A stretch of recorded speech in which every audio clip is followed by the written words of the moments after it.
program you are about to see has been produced to show you how to operate the RGC platform hoist safely and efficiently. This program is not meant to replace the instruction manual, but to complement it. The PL250 and PL400 platform hoists have been engineered to provide lifting performance, long-term economics, and safety advantages that no other can match.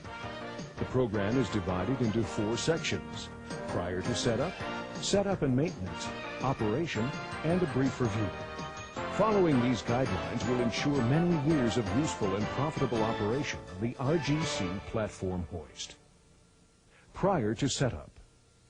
Prior to setting up the platform hoist, there must be a plan of action outlining the work to be accomplished, individual responsibilities, personal protective equipment, and a method of communication. As a minimum, a hard hat, safety glasses, and safety shoes are required for your safety. Use OSHA-compliant fall protection as required by local, state, and federal regulations. Be sure to inspect the area where you will be setting up the platform hoist. Remove all debris that may cause you to trip. Make sure the ground is level and firm where the platform hoist will be sitting. If there are any electrical lines near where the platform hoist will be set up, consult the power company before setting up. People may not be aware of what you are doing. Either rope off the work area or post guards to prevent injury to bystanders. Never climb the track. Use a ladder.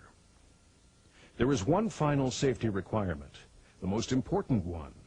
The operators and repair personnel of the platform hoist must read and thoroughly understand the platform hoist instruction manual and related equipment manuals, and through training and experience, show knowledge regarding safe operational procedures. Setup and maintenance. Before starting to set up the hoist, inspect the track for any damage that may affect the integrity of the hoist. As other components are assembled, inspect them for damage and also make sure the nuts and bolts are tight.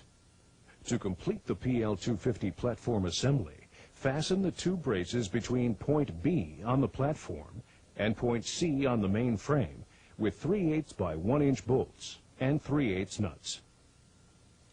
To complete the PL400 platform assembly, position the platform inside the main frame and fasten at point A with the nuts and bolts provided. Fasten the 2 braces between point B on the platform and point C on the main frame with the nuts and bolts provided. The platform stops can be bolted to the end of the platform if required. When mounting the platform assembly on the track, make sure the bottom 16-foot track section with shoes is lying on the ground with the greater cross-tie offset distance facing upward. The platform assembly slides onto the end of the track opposite the track shoes with the wooden bumper facing the shoes. Make sure the wooden bumper is in place and is not split. Check that there is about 1/16 to 1/8 of an inch clearance between the platform assembly retaining bracket and the track. On the PL250 model, make sure all 4 wheels contact the top of the track rail.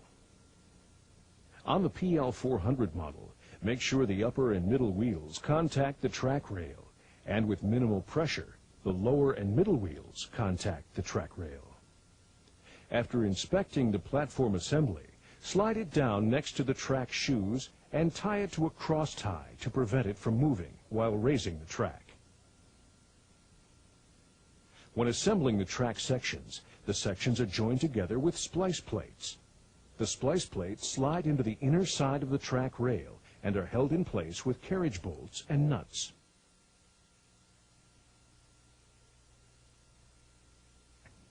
Make sure the sheave is in good condition and can rotate freely. Mount the top bracket onto the top track section by sliding it between the 2 rails and securing it in place with carriage bolts and wing nuts. Before setting up the track, make sure that it will not come near any power lines when being raised or when set up. Also make sure that the track will not be set up over a doorway. The track is now ready to be raised to its operating position. The track is lying perpendicular to the roof. A person braces the track shoes with their feet while a person on the roof pulls the track up. The person on the ground can walk the track up hand over hand on the cross ties. When the track reaches the vertical position, it is carefully rotated 180 degrees so that the platform faces away from the building. Move the bottom of the track away from the building 1/4 of the supported height.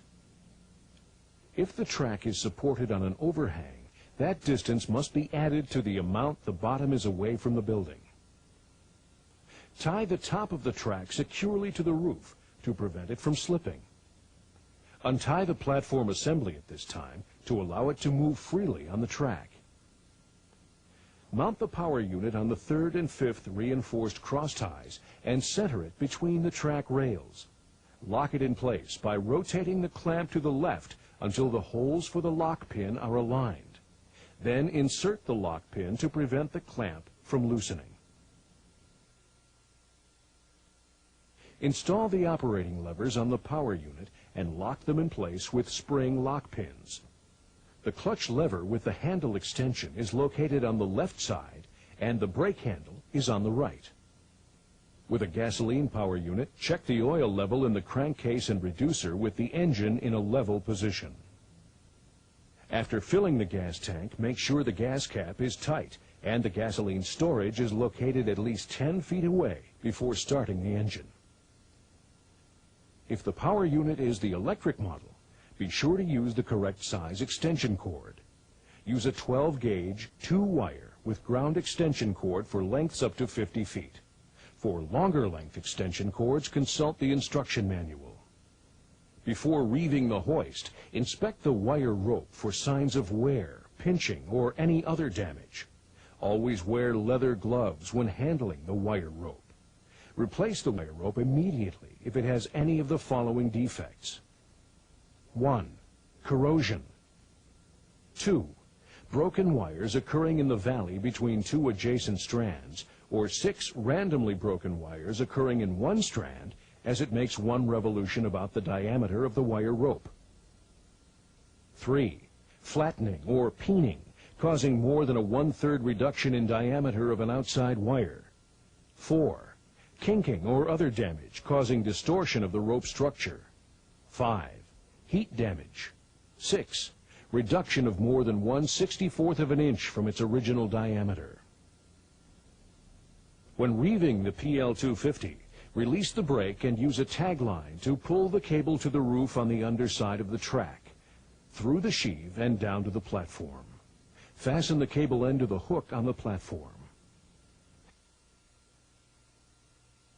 When reeving the PL400, release the brake and use a tag line to pull the cable to the roof on the underside of the track, through the top sheave and down to the platform, through the sheave and back to the roof on the platform side of the track. Fasten the cable end to the hook on the top bracket. With the platform assembly at its lowest point of travel, make sure there are at least 3 wraps of wire rope on the winch drum, and that the screw securing the dead end of the wire rope to the brake sheave is tight. Track lengths over 28 feet require a track support. The location of the track support varies depending on the track length. The following chart provides the proper location of the track support.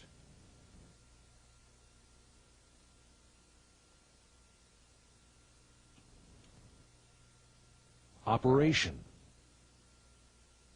Before each use of the platform hoist, follow the pre-hoisting checklist in the instruction manual. Never operate the platform hoist when the brake rope is wet.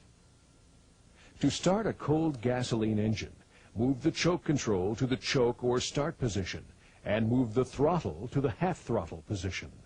The choke must be in the run position during normal operation or when starting a warm engine.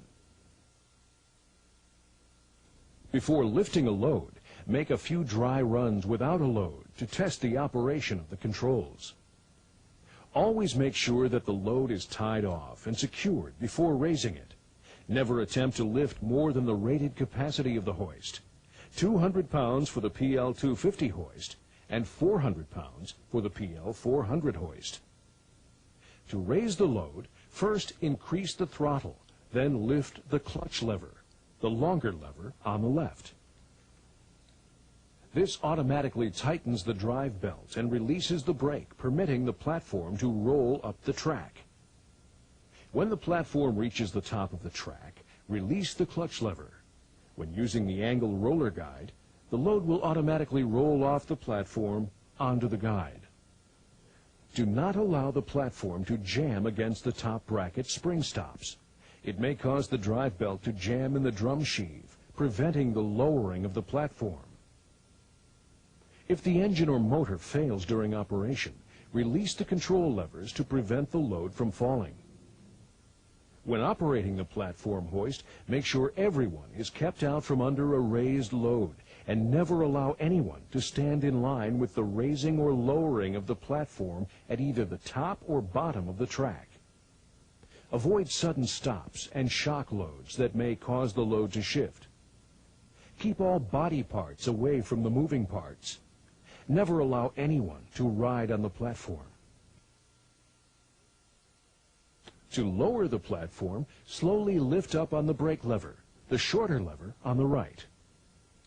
Decrease the platform speed as it nears the ground.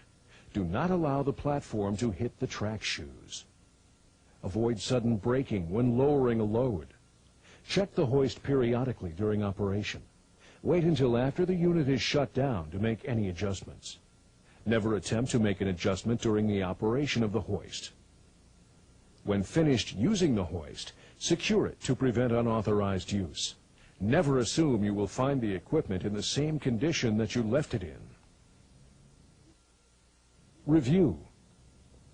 While all of the instructions we have given you are important, there are some major points that must always be kept in mind. Let's review them one more time. Before setting up, discuss the work plan, personal protective equipment, and individual responsibilities. Ensure OSHA-compliant safety equipment is properly used. Follow the pre-hoisting checklist provided in your RGC platform instruction manual before operating. Ensure the load does not exceed the rated load capacity. Ensure the wire rope and all structural members of the hoist are free of defects and damage. This program is not meant to replace the instruction manual. Read and understand the platform hoist instruction manual and related manuals before operating the hoist. Finally, follow all the safety recommendations given to you in the platform hoist instruction manual and related equipment manuals. Your health and that of others around you is more important than any time saved by not following correct procedures. RGC has over a 50-year history of manufacturing quality products. If you have any questions about the operation or maintenance of your platform hoist, refer to the instruction manual or contact your dealer.